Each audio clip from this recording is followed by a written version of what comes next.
Hey everybody, welcome back to the channel. Liam Douglas here, and in today's video I'm going to give you the list of essential gear that you need when you start out as a photographer.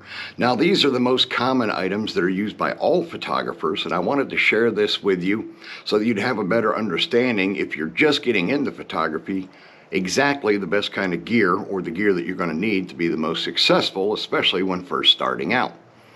Alright, so I'm not going to talk about camera bodies in this video. That's up to you to decide. To be honest, all cameras make great images today. And all of them have different strengths and weaknesses and so on and so forth. So that part is entirely up to you. I'm not going to try to influence you on what camera system to buy. Now, if you've been following my channel and my podcast, you know that I used to shoot Canon. I actually shot Canon and Fujifilm both off and on over the years. And about a year ago, I switched to strictly Fujifilm only, and it was mostly due to issues with damage in my arms from lugging heavy Canon gear for many, many years, shooting sports and stuff like that. So that's a side thing. So let's get into the list of essential gear that you need as a photographer when you're first starting out. Now, one of the first items you're going to need, and this is a piece of equipment, is going to be a good sturdy tripod. Now this one here is the K&F Concepts KFTC 2534. Now this model has been discontinued, but they've come out with a new one to replace it. This is a 10 times carbon fiber tripod, 10 times being the strength, and it also has one leg that detaches to become a separate monopod if you needed to do that. Now on the top, I have one of my Manfrotto BHQ2 Pro ball heads. I do also have the Plataball Ergo and Elite, as you know, but this was the one I happen to have on this tripod at the moment, so I figured I would just leave it on there. Now this one has the twist locks to loosen and tighten the leg segments so that you can make the tripod taller or shorter as you need, and it also in the center has the load-bearing center column where you can hang a weight on this little drop-down hook that's spring-loaded, and you can put that in the middle there if you need to counterbalance on a windy day so that your tripod doesn't fall over. Now the great thing about this combination is it's rated for 22 pounds of total weight, so this is a pretty high strength system, and it's not super expensive. When I bought this carbon fiber tripod on Amazon from K&F Concepts, it was about $180 at the time, so really good price for an awesome 10x carbon fiber tripod. Now the Manfrotto ball head was about $170 by itself. I'm not sure if they've come down in price any or not since I bought mine a few years back, but it is a great ball head as well if you want something a little more affordable. As you know, ball heads and tripods can get quite expensive.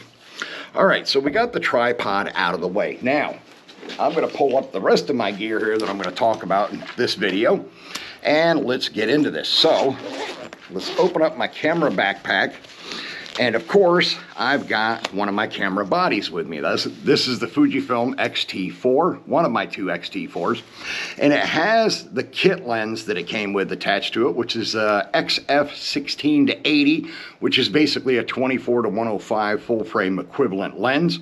It is an f4 throughout, so it has a constant aperture of f4, which is very handy for this lens. It makes it extremely versatile. Now, a lot of camera bodies come with really mediocre kit lenses, but that doesn't necessarily mean that they're not a quality lens. For example, Canon's go-to kit lens for their prosumer and their consumer level DSLRs and mirrorless cameras has always been the EF, or now RF 18 to 55. And even though that's a relatively inexpensive lens, if you bought one new, it would cost you about $125, $150. And it is all plastic construction. It actually does make great images. This one makes absolutely fantastic images. And the 24 to 105 is one of Canon's go-to kit lenses on their more higher end camera bodies like the R6, the R5, the R3, stuff like that. So we got my camera here, but what I want to talk about next is a next important item that you're going to need as a photographer starting out, and that is some prime lenses. Now, you absolutely want to have some good prime lenses in your camera bag, because even though they're a fixed focal length, this one here is the Fujifilm XF 23 millimeter, but it is an f2 lens, so it's wide aperture, wider than my 16-80, and it is weather sealed as well. Now, my 16-80 is weather sealed also, but this right here, for this little compact lens, this is equivalent to the 35 millimeter in full frame format. So in other words, this would have the same field of view as a 35 millimeter on a full frame camera. And of course, I have this one because I absolutely love to shoot street photography, and in my humble opinion, 35 millimeters is the perfect focal length for shooting street photography. So you're going to want to have some good prime lenses. Now, you don't have to go crazy expensive. This lens right here is only a few $100s, and it's one of Fuji's best weather sealed lenses. They have a series of lenses in the f2 aperture set. They have the 23, they have a 35, and they have a 50. They're all f2 and weather sealed. Now, I didn't opt to buy the 35 and the 50 because they're kind of wonky focal lengths and full frame equivalency, so I opted not to go with those. So you're definitely going to want to get some prime lenses because of the fact that they're small. Unless you buy in the top end like L glass from Canon, your prime lenses are generally going to be less expensive, but they're going to give you much better results because they're going to be more optically perfect than most of your zoom lenses. So you get that plus the much wider maximum aperture. Now, another item that you're going to need as a photographer is memory cards. And I have some extra memory cards right here for my camera, and I have them in a little zipper case. This is a collection of my regular SD cards that I can carry with me so that I always have tons of spares. Now, this particular case is the case of memory cards that I normally use when I'm doing real estate photography for a living. So I keep those in this bag at all times, but you can never have enough spare memory cards. I can't say that enough. Buy lots of them. They're reasonably inexpensive, either on Amazon or your local camera shop, if you're lucky enough to still have a camera shop in your home area. Now, another item that you're going to need as a photographer starting out is a speed light. Now, this one here is the Godox V860 Mark II for Fujifilm. That's why it's got the little F over here. You can also get them for Canon, Nikon, and Sony. This speed light right here is about $180, brand new, which is not a bad price at all. And it has a fantastic, large lithium-ion rechargeable battery. So you don't have to carry a bunch of AA's with you and worry about that. You can just recharge this one over and over again. It does come with the charger in the box. And this speed light is just absolutely fantastic. It has multiple modes. You can run it manual mode. You can run it TTL. It's got everything you could possibly want in a speed light, and considerably less expensive than Fujifilm's own speed lights. And I'm not saying that to bash Fujifilm.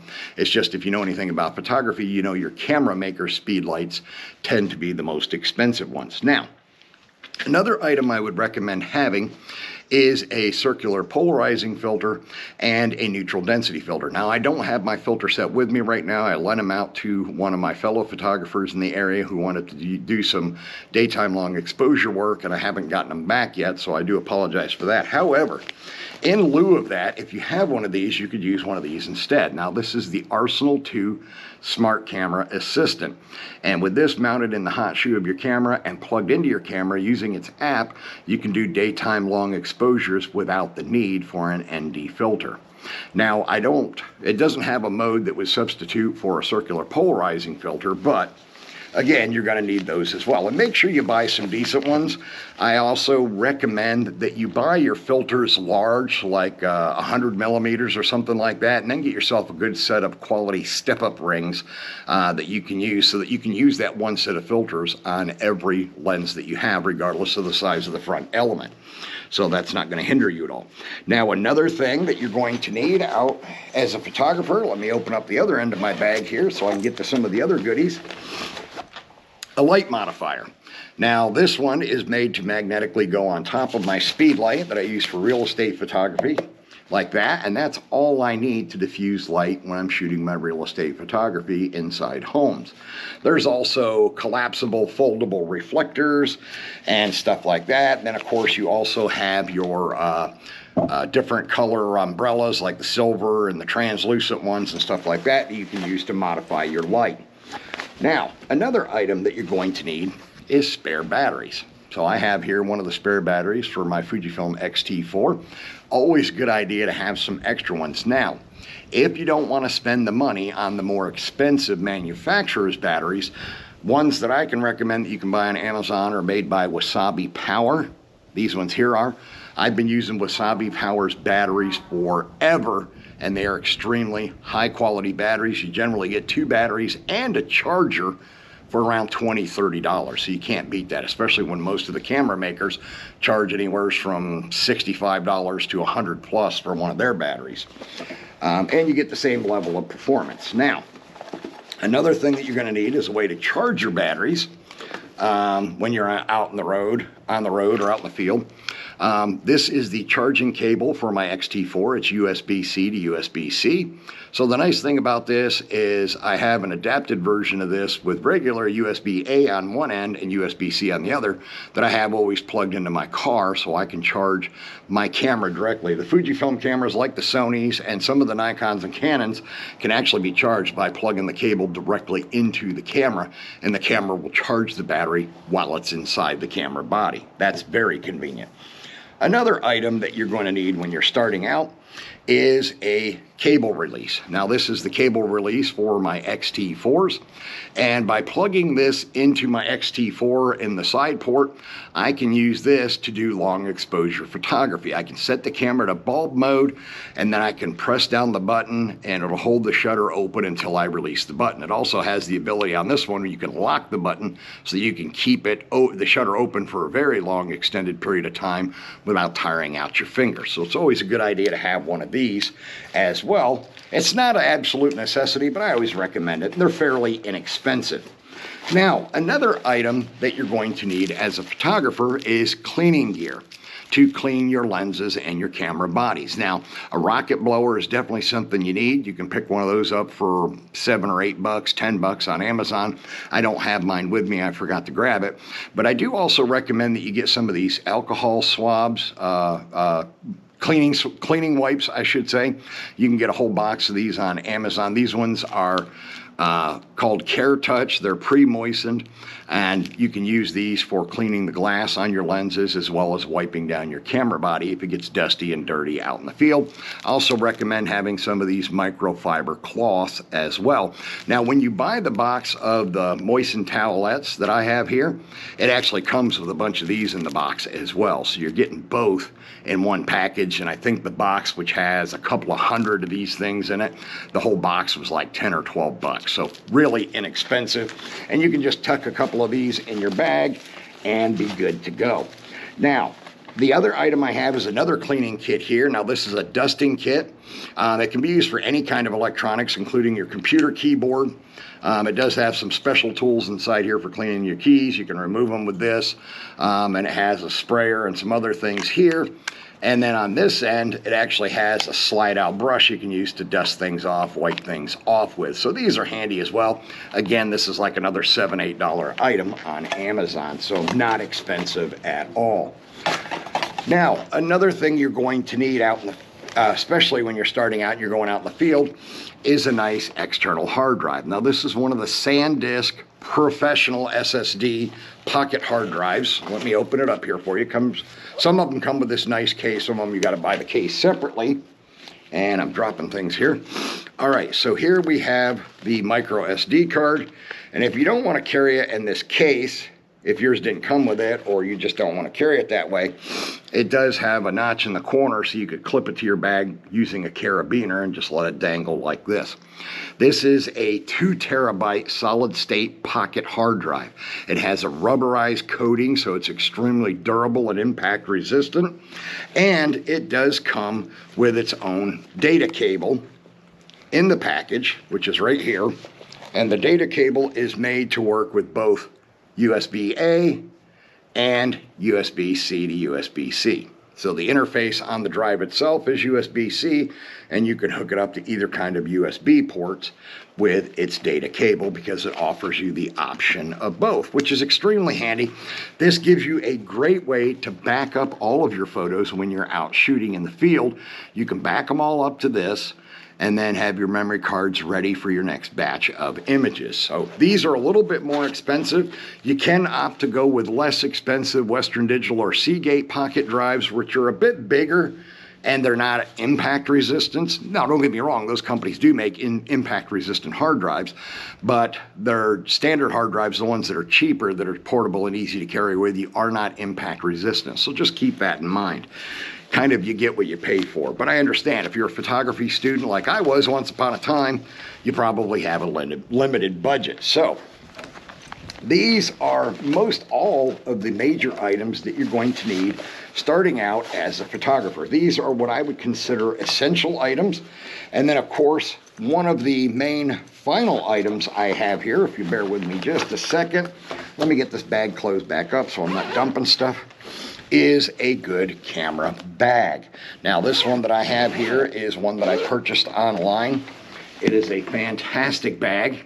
It's really durable and rugged. It's very well designed. It does have a removable compartment here on the back that opens with a zipper. If I can find the zipper here, here we go.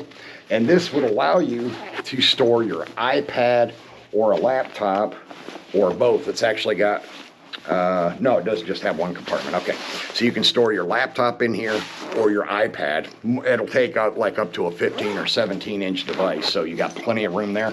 And then this does also detach from the bag if you don't want to have this part on. I like to leave it on for the extra padding on my back if I don't have my tablet in there, so that comes in handy for that. Now if we open up the bag here, and I got to be very careful doing this because I don't want to dump all of my stuff, then you can see it's got a whole bunch of different compartments for holding your various pieces of gear. My Arsenal 2, my external hard drive, memory cards, that's a laser measuring tool I use for real estate work, speed light down here, an extra lens over here, which is where I had the 23 originally, and then the camera body with a lens attached right here. So you have lots of storage in such a compact backpack, which is one of the things I love about backpack camera bags. They can be extremely handy for that. Now, I'm not saying you have to go with a camera backpack. You could opt to go with a good quality padded messenger bag. I do have a couple of those as well. I've got several different design backpacks that meet various needs. And then of course on the top here, it also has a zip open compartment which can hold a bunch of other gear in the top, and that's where I have my light modifier and my cables and my spare battery and all of that good stuff. Now, the very last item I wanted to talk about in this is an optional item, but it's a good idea to get one of these at some point, is the Calibrite Color Checker Passport Photo 2. Now, as you can see, I haven't even opened this one yet, but these are extremely handy to have. I've actually got a couple of them. And what this allows you to do is this is a little foldable item that you can carry in your bag, and you open it up and it has all these different colors to it. And what you do is you take a photograph of these colored tiles inside the Passport, and you use that to calibrate the colors on your camera so that you can get genuine natural colors when you're doing your photography. So it's a good idea to get one of these. They cost, I think this one was like 150 bucks or something like that. I got it on sale, or it might have been a little bit less than that because I did get it on sale.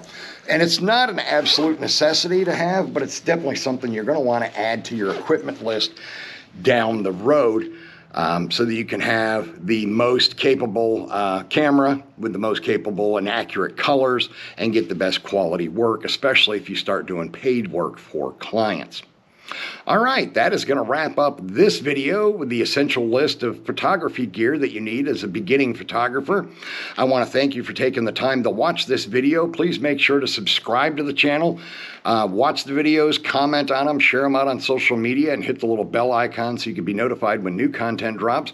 Now, down in the video's description, you'll find that I now have my own code for Platypod products. If you go to platypod.com and you use the code LD20, you can get 20% off on any individual Platypod branded items.